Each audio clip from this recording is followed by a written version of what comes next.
Welcome everyone. Thank you for joining us for the Inside Headstream Accelerator, Alumni Insights, Youth Co-Creation, and Application Tips. Today is going to be an informational conversation for those of you who are entrepreneurs, founders, and team members considering applying to the Headstream Accelerator. The Headstream Accelerator is really a resource that is designed to support entrepreneurs who are focused on youth mental health and well-being. And it's primarily focused on those who are seeking to scale in health and education markets. And so really excited to have you join us today. Thank you for listening in. The Accelerator program applications will close this Sunday, March 15th at 11:59 Pacific time. So those on the East Coast have a little bit more time. And tomorrow there's going to be a final Accelerator office hours session tomorrow, March 11th, and that will be at 4 p.m. Eastern, 1 p.m. Pacific time. And that's really an opportunity if you have any lingering or additional questions before applying. So for those of you that are joining us, feel free to drop any questions that you might have in the LinkedIn comments throughout the session, and the Headstream team will be monitoring those, and they'll bring some of those questions forward towards the Q&A portion later. This session is going to be recorded. It will be a resource available to you afterwards should you want to revisit the conversation. And really excited to have this conversation today because it's going to be an opportunity for you to hear from entrepreneurs who participated in the program on their experience, the program value, and also from the youth co-creators who were able to co-design and build alongside these entrepreneurs on important company decisions. So with that, I want to kick off our conversation, and I'll share that I'm Marcia Rosado. I will be the moderator today. I'm an entrepreneurial ecosystem builder and investor, and I really care about creating spaces and resources for impact founders. There is an opportunity to support founders in both mental health and youth well-being. And I see that opportunity both in terms of market and impact. And so, I'm really excited to be here today. My personal why is that during some of my tough seasons, it was entrepreneurial solutions from mental health founders that I turned to. And so excited for you all to get to hear from the entrepreneurs themselves on their experience. So with that, Christian, we have you joining us, and soon later in the session, you may see other entrepreneurs and youth co-creators join as well. But I'd love to invite you to introduce yourself. If you could share your name, your role in organization, and then share a little bit about what you're building and what brought you to this work. Yeah, for sure. Thanks, Marcia. I think, for one, hi, everyone. I'm Christian DeLuna. I am the founder, CEO of Luna Game Labs.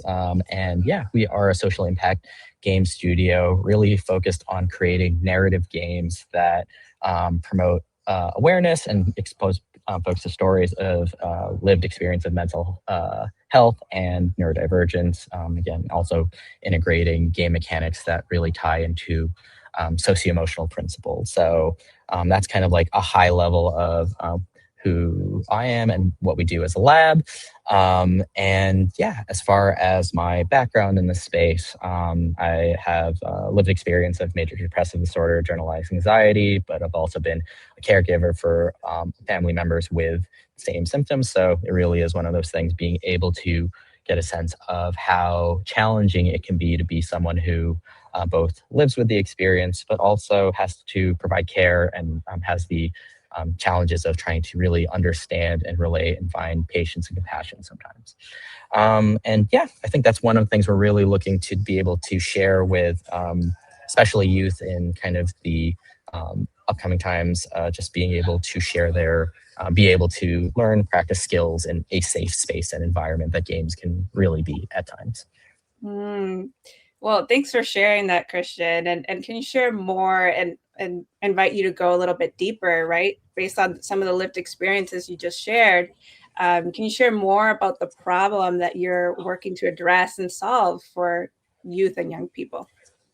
Yeah, and I'd say honestly, there's a little bit of self-indulgence into it. I'm like, we're doing a lot of this work is both for myself and for myself 10, 20 years ago. Kind of that young kid who, when there would be a lot of problems, especially not being able to get out of your own head spaces and just needing to turn to something, games have always been a great source of escapism, for better and for worse, for a lot of young folks. So being able to harness that power, that attraction for pro-social good is one of the things we're really trying to gear into. And another aspect of it too is that young folks are increasingly more obviously online, and in the midst of a lot of the kind of like social loneliness epidemic we're going through, just trying to reach folks who may not subscribe to traditional channels where wellness is available to them, or who may not think it's quite for them. So part of our identity is really working towards gamer wellness as well, trying to see how we can, inside and outside of the game, provide some of that care and support. Wow. Yes. I mean, that I think what a time to be building that. And I think that's important is going to continue to evolve and grow over time, right? As like you Fingers said, crossed. as you know, as you just said, reliance on and use of social media and other digital spaces. So I would want to invite you to, clearly you just participated in the Headstream Accelerator experience, and that clearly took a decision to even take the time to apply, to want to be a part of it. And I'm sure you probably had some expectations of wanting to be a part of it. I'm really curious if you could share, and look back on that experience. What has been something that you've appreciated as an entrepreneur, and even having access to the program?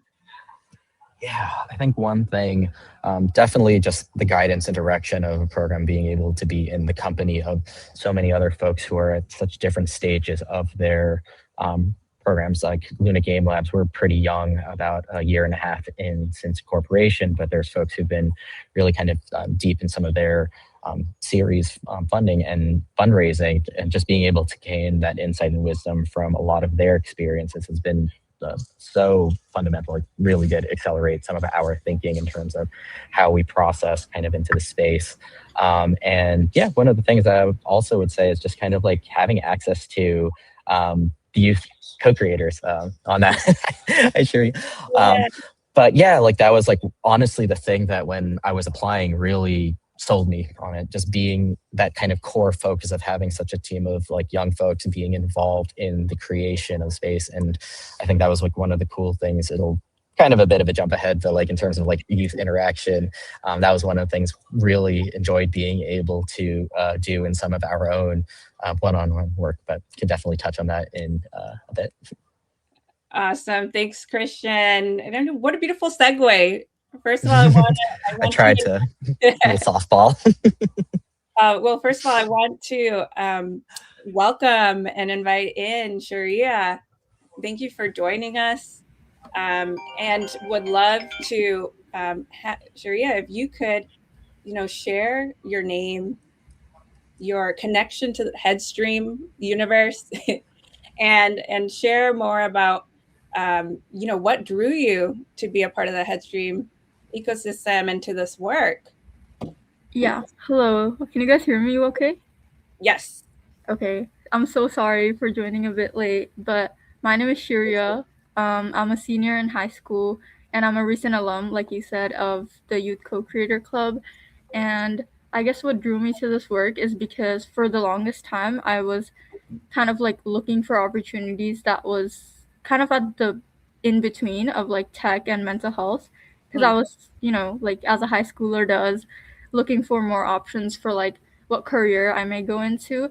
And I'm still considering it, but I think like this program like showed me a lot into what can go into like the intersection of those two fields. And I think I'm really interested in possibly pursuing it in the future, but we'll see. I mean, first of all, thank you for joining us. I think you shared you may be coming from school or from somewhere else, so it's so great to have you here. And one of the key elements of the Headstream Accelerator program is the Youth Collective and the Youth Co-Creator Club. And so, as a recent alum, Shiria, can you just tell us more about your experience being a youth co-creator? Like, what was it like working alongside CEOs and entrepreneurs in Headstream? Like, were they engaging you around asking you for your, strategic opinions around certain aspects of their company? Really just curious to hear more about your experience. Yeah, I can definitely share. I think one of the main things, like, when I think back, is just like how respectful, every like CEO was. Like, you would kind of think like the stereotypical like CEO type like personality is kind of like, they're kind of very exclusive and like to themselves, but that's definitely not my experience. And I think like they were so nice in like taking more feedback. Like, people usually don't like to accept criticism, but like it wasn't exactly criticism, but we just in our best interest tried to give our feedback and stuff. And I think, yeah, just the respectfulness. And I think um it made me learn, like, as I said before, like, it made me learn more about what I may go into, and like just the choices I make when using digital products, because like it also focuses on that, because they have like digital products of their own. And yeah, I think I was also able to meet so many of the cool like peers who are kind of like-minded, and as well as the company CEOs, and including Christian. I love that. Were you, Sharia, were you asked for like, and obviously I'm not going to ask you to share anything too specific, but just at a high level, was it feedback on, hey, what do you think of this product? Or what do you think of this pricing? Or where could this product be used? Like, I'm curious if at a high level, without sharing anything too specific, were there some aspects that you found yourself being asked for your input and for your co-creation? Yeah, I think it varies definitely on like what the company is looking for. Like, for example, some of the companies would sometimes come in and we would have the sessions where it's just like their own specific needs. So like they would have a list of things for us to go through and like just check through with the time allotted. And I think some of the most like reoccurring ones, I guess I would say, is like just running through their product and seeing like what feedback we would give. And like I think they're really interested in seeing like what eyes we see the product with, because obviously they've been working with the product for so long. So I think it can be like a little biased. So I think, yeah, just like seeing the youth perspective on like how we would perceive their product, and as well as just like a set of fresh eyes, I guess. Yeah, absolutely. And especially because, the entrepreneurs are designing for youth, right? Mm-hmm. So it should absolutely be something where youth is involved in the co-creation and informed consent. So with that, Christian, I would love to invite you on the other side, right, of the conversation, as you are engaging in the accelerator experience and with the youth co-creators. Can you share a moment where a youth co-creator or their input directly shaped your decision? Maybe it surprised you, maybe it didn't, but I'm really curious to hear about that. Yeah, I think the first thing I want to kind of mention is that like we were just blown away by kind of the intelligence grace that the co-creators brought. I was like joking with my like cohort mates who were just like, yeah, when I was this age, I felt like I was clueless and unable to do anything. So I was super impressed by like the knowledge, insights, acumen that everyone was bringing to the program. Like on that, one of the things that like we had run was we did a kind of session with some of the young folks, yeah, Shiria included, where we kind of did a narrative exploration exercise of like we were trying to come up with stories that we'd like to incorporate in our narrative-based game. and we asked them essentially like, what are some experiences you've had with anxiety? What would be some sort of experience that you would like to see told into it? What are some of the themes? And it was incredibly insightful to really kind of get a sense of, especially in their own day-to-day lives, what are some of the challenges they're facing? Because like, yeah, as someone who hasn't been that age for a minute, it's one of those things, like there's obviously the differences are so vast. So just wanting to make sure that those stories are accurately depicted and just being able to get a sense of like what is actually at the heart of their troubles as well. I think that's something that's been instrumental in our design process, especially as we've been kicking off our narrative process in terms of like starting our writer's room. So yeah, I think like, those insights have been incredible to be able to just have as reference, and then hoping to bring folks onto the live experience onto our team as we kind of like are setting up our infrastructure. Wow. Yeah, that's amazing to hear. And to see that Shiria was a part of that experience, you know. Shiria, on the other side, what is one thing you wish that entrepreneurs understood about working with young people in co-creation? Yeah. I thought like you had more to say, but I was like, yeah, okay. I would say it's faster implementation, but I think it depends on what the aspect that they're adding is, because like it obviously varies, like I said before. But like, for example, if somebody is, for example, Christian is saying that he's taking in more narratives, I think like implementing those narratives and designing that all out, I think would take such a long time.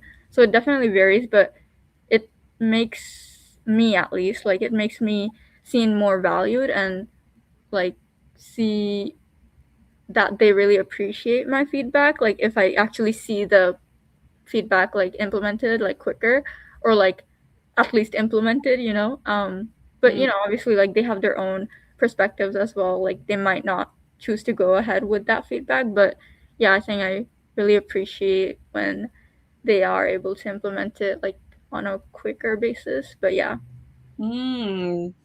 What I'm also hearing, maybe behind the scenes of that too, is being able to engage and listen to that feedback, and then be able to iterate quickly on that. And then on the flip side, Christian, for you, what's you shared more about the experience of working with the youth co-creators and narratives. What is one thing that you now do differently because of that experience with the youth co-creators, right? And this can be, maybe you started doing this during the accelerator experience or just beyond that because you went through that. What's one thing that you're now doing differently? Yeah, at the very least, when we first started in terms of our insights gathering, it was predominantly through survey. That was kind of like our primary means, just of like in terms of team capacity and access. So one of the things that's really helpful, especially with Headstream's partnership, was just having access to bright, engaged young folks to be able to host a co-design session with. So that was kind of like the first time we had piloted it out with our research team to be able to think of what is the right way to elicit some of these thoughts. And we've been able to iterate on that and be able to start thinking forward of like how to conduct them more in the future. So I think that was one of the great experiences we had, just being able to have more of that exposure into different forms of kind of engaging with our community and seeing how we can elicit thoughts, feedback from them. Christian, when I think about, there's a world of different resources out there. How for entrepreneurs, and I mean, different programs, mentorship. There's just so many resources. How did you come to the decision of, I am going to choose the time to apply? And were there certain aspects of this that initially stuck out to you right, that you're like, okay, maybe it is the mentorship, maybe it is the non-dilutive capital. I'm just curious because I recognize that there's a universe of, and your time is so limited. Like, how do you even approach that and came to terms with that decision? Yeah. So at the very least, it was word of mouth that really kind of like at least brought to my attention because when the applications had first opened up, we had incorporated just only a few months earlier. So it was one of the things we were still just trying to like get our grounding in like what is. So like I've been a previous founder, but just in the nonprofit sector. So this was a bit of a pivot for me in trying to thinking about like what are our like potential funding sources. So I think it was one of those things like seeing the strong mentorship focus that the accelerator kind of has an attention. And then again, what really kind of cemented it for me is that youth connectivity component. It's such a strong focus in kind of like most of the materials, the resources. And I think that really kind of conveyed an authenticity to me that it wasn't kind of dedicated towards like, oh yeah, you know, we checked the box that there are young folks in our like advisory council, et cetera. Like that's a piece of feedback I got from the young folks where a lot of places do just kind of like, yeah, we have young folks on the team, and that kind of like that's where it ends. But then I think there's so much more potential, and I think that's where Headstream really kind of valued that potential of even deeper engagement and championing that. So I think that was what really kind of sold me to kind of make this priority. Yeah, and I think, well, we have Shiria here, so I'm curious to hear you. I guess on the, I'm going to make this, you know, building a company and being in the Youth Co-Creator Club, that requires time. But I also want to focus on the joyful aspects of this. Was there a moment or was there a certain aspect, Shiria, of you participating that you were like, I really enjoyed this. Like, I'm so glad that I got to do this. That comes forward. Is there any moment or joyful aspect of this that comes to mind? Yeah, I mean, I think like actually, okay, I think Christian can also say this, but like the sessions almost always feel too short, and that's like crazy to me because I think we would sometimes go for like an hour or like an hour and 30, and because there's just so much like community and there's so much like just you have fun with this process. Like you would think it's just like work, like you can go into their website, like you fill out this form, like it's it's nothing like that. And I think that's the fun part about it, is because it's so like discussion based and just like respectfulness and like listening to each other. We obviously as like the co-creators get to learn more, and like I think the companies obviously like get to take the feedback and things like that. And I think yeah, just like the community, but also I enjoyed like the in-person events sometimes because like I'm in NYC, so like they would have sometimes like these in-person like events or just like speeches that we get to hear about. So joining those like was putting like a, well, we obviously see their faces, but like in-person face to like the name. But yeah, it was really fun to connect in person as well. Yeah, absolutely. And I think it's so important to bring joy into the work, right? Like, why are we doing this? For whom? So thank you for sharing and being honest about your experience with that. Christian, for you, we talked a little bit about why you decided to do this. You had incorporated a couple of months before. You had been a previous founder in a different space. Headstream brings together different stakeholders. Shiria is one of them. Youth co-creators, also brings other advisors and other entrepreneurs in the cohort. How did that combination of different community groups shape the way that you thought about your product, your work, maybe the standards or the mission or the culture that you hold yourself and your company to? Yeah, one of the great parts of it was just that there were so much diversity of thought. I think the first thing that really stuck out to me in our first session, where all of the cohort members had assembled in New York for our kickoff, was that there are so many folks working at the different intersections of mental health that I had never even considered before. I think like back when I was starting my mental health advocacy work, kind of in my college grad school days, it was still taboo to even just talk about it. So you still kind of had those gut feelings of like, ooh, should we be discussing this? So there really wasn't much nuance beyond that. But being in a room where folks are kind of looking at different topics like foster care system, being able to look at Gen Z therapist onboarding pipelines, and immigrant health, LGBTQ issues. I think it's just it was awe-inspiring. I think just to be able to see like, wow, this is something that's being talked about now, and it's open and there's depth going into it, because mental health is such an individual topic space. Like it's predicated on who we are as individuals and all those identities and components. So I think it was just really great to be able to see that. And yeah, I think it was something that really had reframed my thinking. Not sure if that answered the question, actually. ADHD brain's kind of going like, wait, what? No. But yeah, the other part too was like, I had never really touched the insurer side of things. So that was eye-opening to just kind of like seeing that spread of like the kind of like what that entails. And especially for a lot of my cohort mates who were more involved in kind of like having products that looking to be able to work in that pipeline. So it was really interesting to see kind of that side of the wellness space. No, absolutely. Yeah, absolutely. And I think you did answer it, by the way, right? My mind just and there's so many important community and stakeholder groups that were a part of this. So thank you for sharing that. And Shiria, for you, can you share like how long you were involved as a youth co-creator and how that experience with entrepreneurs is? I think, you know, when you joined, I think you shared that it was impacting how you're thinking about where you want to go next. And I'm just really curious to hear more about that.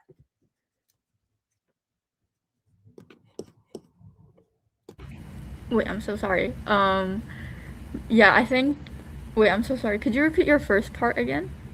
Sure. Could you share more about how long you were a part of the Youth Co-Creation Club, and then how that's impacting you and how you want to move forward, you know, in the world? Yeah, I believe the program started in like April till November of 2025. So, but like when we started off, it wasn't like meetings yet. Like I think the meeting started a few months into the program.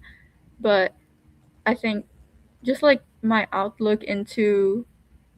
Wait, I'm so sorry. Could you repeat the second part as well? Oh, sure. But the second part is really just a curiosity of like, how has your experience as a youth co-creator and in your time and the Headstream experience kind of shaped you in whatever you want to do next, or whatever type of spaces you want to be a part of next, or things you want to learn or experiment with? I think I just got to learn more that like technology isn't just all coding based. Like you can create so many other things, like given the resources that you already have, and you can also work with people, like people and technology. Like I think those concepts are kind of like separated a lot of the times, but yeah, like literally working with like mental health things using technology is kind of like the opposite of like what you would think happens with technology. So I think that really opened my eyes about like opened my mind on just how many uses like technology can have. So I think I'm probably going into something that may utilize that and that may like, you know, transfer over services if I go into like a service field um onto technology, because like it obviously can help so many people worldwide. And I think like I'm sure the companies, like I think that's also one of their goals, is to like help as many people as they can. I think that's one of the things like has become more of like a value to me. Also like going through like the college application process like recently, I think I've also gotten to explore how I do want to explore more of this. Like it made me realize more that this program did help me helped give me so much like experience and like get to kind of see from like the entrepreneur side as well.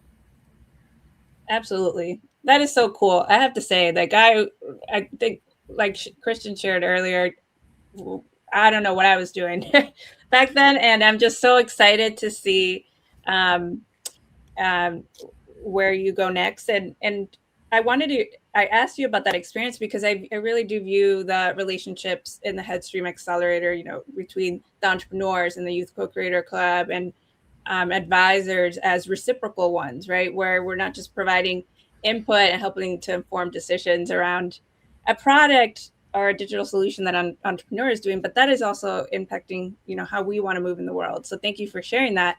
And Christian, for you, what's next for Luna Game Labs? What, you went through the experience. Can you share a little bit more about what you're currently excited about for your company and kind of working through? And I see a smile, so I'm curious to know more about that. No, I feel like the first thing that kind of jumps to mind as a founder is always like, oh, there's always so many random what's next. It's like, I think one thing, like single filer LLC, so taxes, it's coming up. but real truth though, I think for where we are as a company, we're working on what you'd call the vertical slice in game dev parlance. That's essentially your MVP, like earliest playable. So we've really refined what type of game mechanic we would want to bring into the game.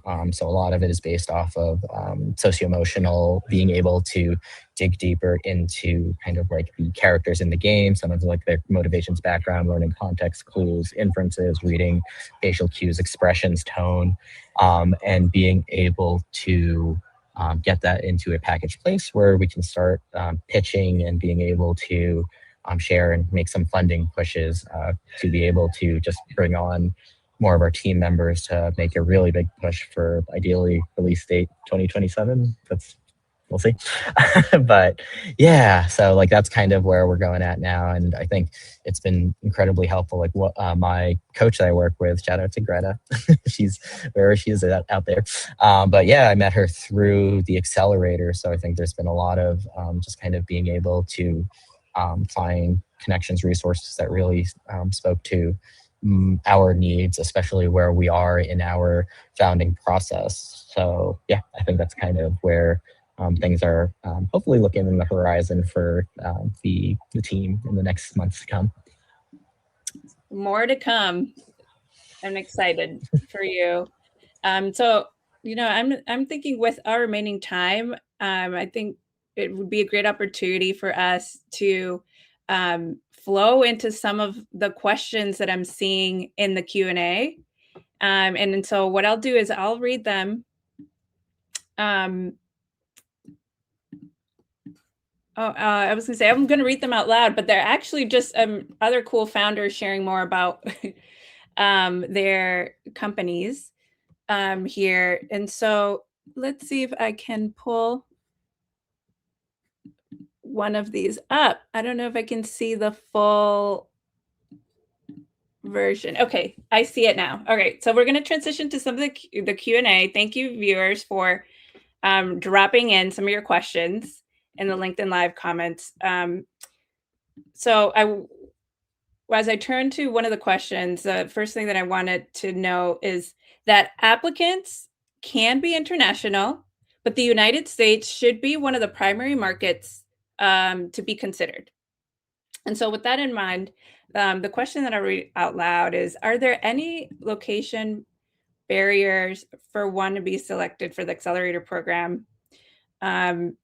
We're creating mental health infrastructure through a platform starting with Kenya, and Headstream is aligned to our mission of making mental health more accessibly and culturally attuned.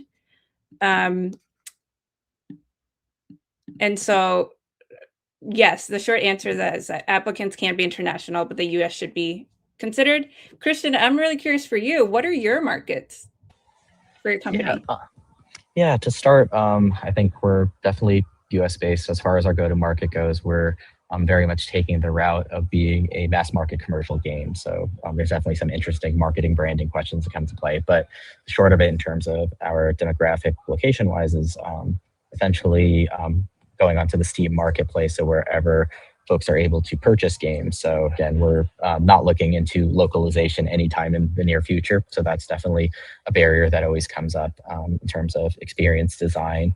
But yeah, I think one of the things, again, just trying to reach out to folks who, again, are game players, especially those who may not have as much access to groups, community, socialization, just from wherever they're living. So again, there's US is very much like strong gaming market, but the Steam platform does have global reach. So that's kind of like some of the, at least in terms of our distribution considerations. There's definitely stuff in terms of like how we actually design the game and like what narratives we tell, which will for sure have a bearing on obviously different life experiences and different spaces and places in the world. So I think that's one thing we also have in consideration as well. But definitely we'll get more into that as we start our narrative design work. Thanks. Awesome. I know, I just feel like what you're doing, the applicability of it could be, the scope could keep expanding, but I understand like the focus on the US market at this time. So the next question that I see here is from one of our viewers is, we help school implement animal-assisted therapeutic interventions through our innovative smart pet collar, helping to lower cortisol levels and increase connection between child and animal, improving focus, while giving handlers and administrators tools to provide a consistent and safe experience. Is the program interested in hardware, software products? Our product has a hardware component, and I found some programs are focused solely on software solutions. We would encourage you to still apply if you have that mix of hardware and software products. What you'll see in the cohort is that there's a wide variety of different solutions. Having what is important is having some digital element to it, but we still encourage you to apply. And if you have any additional questions, also encourage folks to email accelerator@headstreaminnovation.com if you have more specifics around that. But based on what you shared, yes, still would encourage you to apply. And then next question up is for you, Christian. I was going to say, like, one thing that could be helpful to share is like we had one of the folks in my cohort, Annika, she, her company Reminded is based off saliva sampling for kind of like being able to find biomarkers, indicators of things. So there's definitely a lot of opportunity spaces in terms of just like something that might be more analog or physical process. So I think that's definitely something, at least for kind of a reference point case study of some of the breadth the Headstream takes on. I'm so glad you mentioned her. That is so, yes, that is a great example. That's a great example of that, and why we do say and still encourage you to apply, right? And if there's a hardware with a software component there. So Christian, there's actually a question for you in here, which is, hi Christian, including co-creators, what were the most important relationships you built at Headstream? How did they influence your strategy? Yeah, no, I think, again, one of the ones that came to mind was just even they have a great advisory network. So the coach I'm working with, I've been engaged with her from starting from the program, but I think a lot of the folks who was just a lot of connecting with folks who know folks. And I think that was a big thing. For one, being able to attend some conferences and being able to just kind of have your community and network already there, who can make intros to intros, which was really, really special. And I think that's one of the things where, like, just definitely miss it. Yeah, like once we had our like parting session, it was very much like, oh yeah, it was great being able to see folks on a weekly basis. But there's definitely, I still keep in touch with a number of the different founders in my group, and kind of either up close, just kind of in some chats, or just watching them from afar, continuing to do some of their great things. So I would say, yeah, community has been a really huge part of the experience, which really is vital for me, especially, I mean, the founder life can be pretty isolating. I'm based in St. Louis, Missouri, and my family and my partner's family are like both coastal, so it does make it for some like hard moments. But just being able to reach out to some folks who are doing their own thing in their own different corners of the world is really has been really helpful on just a personal level. Yeah, that's great to hear. And just to add to that, there were through the accelerator program, there are opportunities to connect virtually, of course, as you go through the program together, but then there are also intentional, like in-person moments. So depending on, you know, how you love to connect with and like to connect with people, you have the opportunity for both. The next question I see here is, how long do accelerator participants have access to the Youth Co-Creator Club? Is it just during the accelerator program, or can they access the Co-Creator Club post-program? So this will be a great one for you, Shiria. I know that accelerator participants will have access to the Youth Co-Creator Club during the program. Can you share more about, from your experiences, how long you engaged with a company and what that process looked like? Were you in meeting with them once a month, once a week? Just share a little bit more about your experience with that. Yeah, like as I mentioned before, like our program didn't really start until I think like a few months in. So like after, I'm not quite sure if I remember, but once it started to like actually have the meetings, I think it would be once a week, and we'd meet for like around an hour or like 1.5 hours. As we said, like time was almost always too short. As for like still keeping in contact, it's actually funny because like I keep in contact with Christian as well, like because I kind of want to like still do my youth co-creation part like a little bit more. I just want to try it out with different companies, and I think that's part of one thing that is really cool is that you can just like email companies, and you can like email, you know, the founders, and like you can obviously explore more about like what interests you and like how you may want to show up with them even post program. So I think, yeah, like just emailing and like just communicating is, I would say, how you can access like people after the program ends. But yeah, during the program it's just like a Zoom meeting, and you can also, I believe, drop into like office hours if like other companies are hosting it themselves. I believe that was one of Christian's thing. Yeah, I think we did the narrative thing like on an extra day. Either that, yeah, it was. So yeah, that's one of the examples. But yeah, it's really cool that you can just like email people. So from what I'm hearing from you, Shiria, it was there during the program there was some structured feedback and connection opportunities, and then post program, you know, depending on alignment and what the youth co-creator wanted, that communications lines could still be kept open. I mean, I think like the companies can also reach out to like the youth co-creator if they want to like possibly collaborate with them even more. But yeah, I don't know. It's their choice, you know? Yeah, absolutely.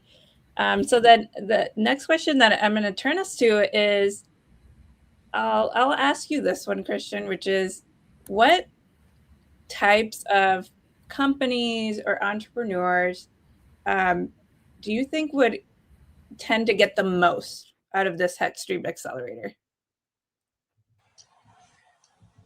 Yeah, just thinking about it, like kind of my cohort mates, I think was a lot of openness, willingness to connect. I think one of the things I really appreciated about this group in particular, and just what I've seen in the mental health space is there's desire to learn and grow from each other. I know like a lot of other startup places are pretty guarded, cagey about like, oh, we're competing for separate sources of funding.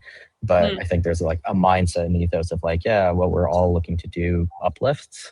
So I think that's one of the things where just being someone who's open to learning more and being able to share has at least been a strong part of my experience. And yeah, I think there's very much kind of being able to have the tenacity to push forward. Like I think it was nice having the structured meetings, but they definitely were a requirement. So yes, but again, one I really enjoyed. But yeah, just making sure that you have the time and space to in your schedule for at least a weekly engagement for, oh, gosh, I think it was like maybe a good 4 or 5 month span, I think. But yeah, I think it is a really, really helpful stuff. But there definitely is the time component to it as well. Yeah, that's helpful to hear. So yeah, I'm hearing like the timing, the collaboration, and type of mindset.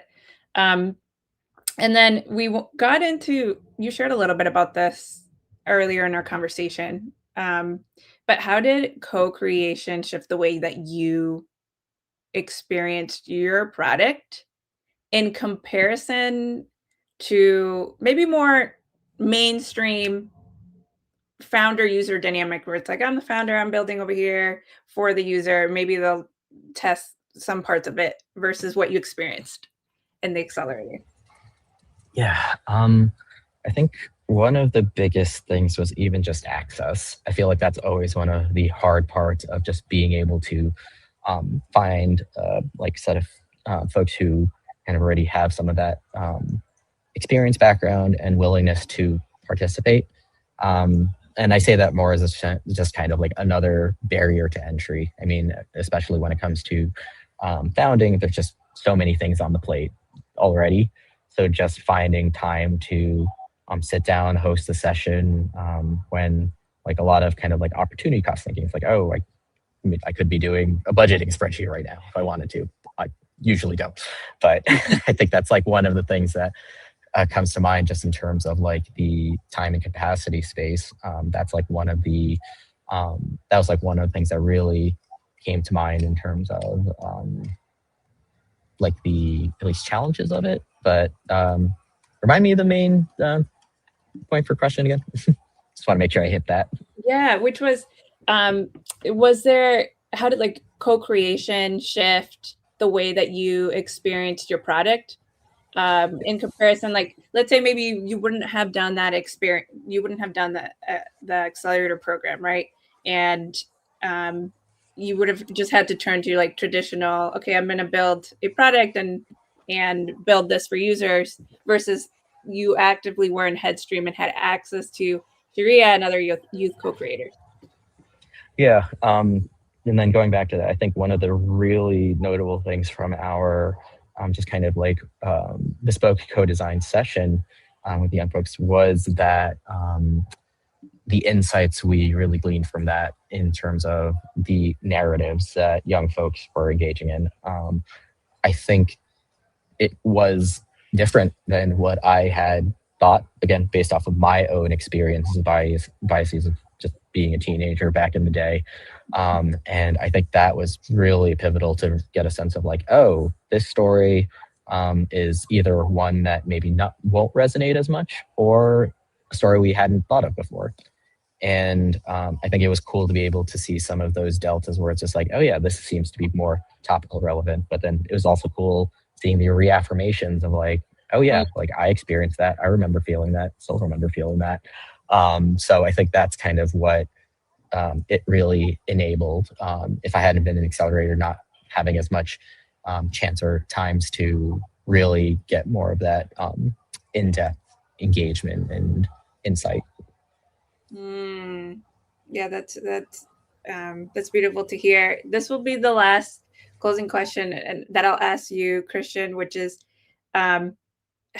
if there's an entrepreneur who is still refining their idea, maybe there's certain aspects they're sure about. There's other ones that they're like, I don't know.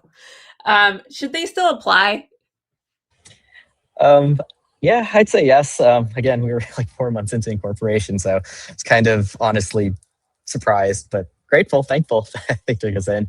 But yeah, no, I mean, it's like, I think the biggest thing at the end of the day for me that I've discovered about a lot of application processes is it refines your thoughts and ideas. So again, if like come what may, even if like you're not able to get into the program this year, it still furthers along the business, especially in a concentrated way. I'm pretty like bad with my attention span, so it's one of those things that really kind of like, in terms of like even just a deadline, made me sure to like, okay, I'm going to make sure I hit this, learn more about what I'm looking to build. So that's like one aspect of it. But yeah, I mean, I think if it's something that you like feel passionate about and at least have like some validation senses from folks, then I think that's there's definitely, I won't say quite a responsibility, but there is like a joy that we can have of just putting our ideas out there and then seeing what becomes of them. So I think there's at least that means of exploration, which is always good to be able to have those opportunities to really flex that creative muscle and share with the world. So I love that, and thank you for bringing joy into that, right? And so with that, I want to thank you, Shiria. I want to thank you, Christian, for sharing your experiences and your perspectives in the Accelerator program. I also want to thank the viewers for joining us. Thank you for those of you who added questions as well. I want to remind everyone that there's going to be one final Headstream Accelerator office hours tomorrow at 4 p.m. Eastern, 1 p.m. Pacific. Please, if you're interested in joining that office hours, register using the application link. And then if you have any additional questions, any questions about the program can be emailed to accelerator@headstreaminnovation.com. And with that, thank you everybody for your time. Have a great rest of your week. Spring is almost here. Thank you everybody and take care. And want to say thank you so much, Marcia. It's a fantastically facilitated panel. So really appreciate it. Yeah, thank you guys.